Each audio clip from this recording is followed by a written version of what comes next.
Saatlıda görkəmli oftalmoloq akademik Zərifə Əliyevanın anadan olmasının il dönümünə həsr edilmiş səyyar humanitar tibbi aksiya keçirilib. Qərbi Azərbaycan İcmasının Qadınlar Şurasının təşəbbüsü və təbibin dəstəyi ilə rayonun Şirinbəyli kəndində keçirilən aksiya zamanı müxtəlif ixtisaslar üzrə həkimlər tərəfindən yerli əhaliyə, xüsusilə Qərbi Azərbaycandan deportasiya olunmuş və bu ərazidə məskunlaşmış vətəndaşlarla tibbi müayinələr aparılıb. Onların sağlamlıq vəziyyəti qiymətləndirilib, zəruri tibbi məsləhətlər verilib, habelə ehtiyac yarandıqda ixtisaslaşmış tibb müəssisələrinə yönləndirmələr həyata keçirilib. Daha sonra rayonun Saatlı Gənclər Mərkəzinin aks salonunda akademik Zərifə Əliyevanın həyat və fəaliyyətinə həsr olunmuş konfrans baş tutub.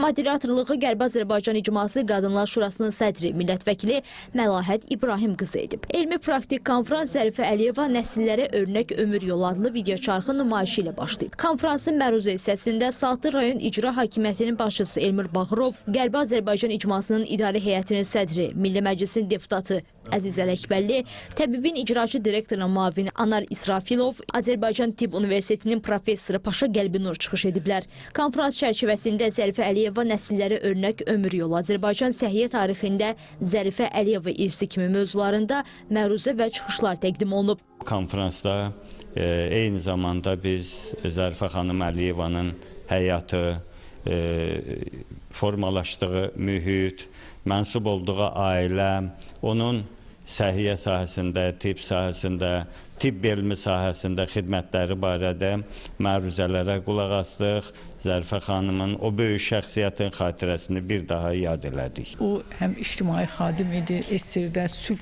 Komitəsinin vitse-prezidenti idi, akademik idi. Azərbaycanın milli tibb elminə, eləcə də Sovet səhiyyə sisteminə böyük töhfələr verib. Məhz dünyada peşə xəstəliklərinə qarşı, peşə xəstəliklərin gözdə yaratdığı xəstəliklərlə bağlı ilk əsərlərin, tədqiqat işlərinin müəllifidir. Tədbir çərçivəsində rayon rəhbərliyi və icmanın nümayəndə heyəti ilə birgə şəhid ailələri ilə görüş keçirilib.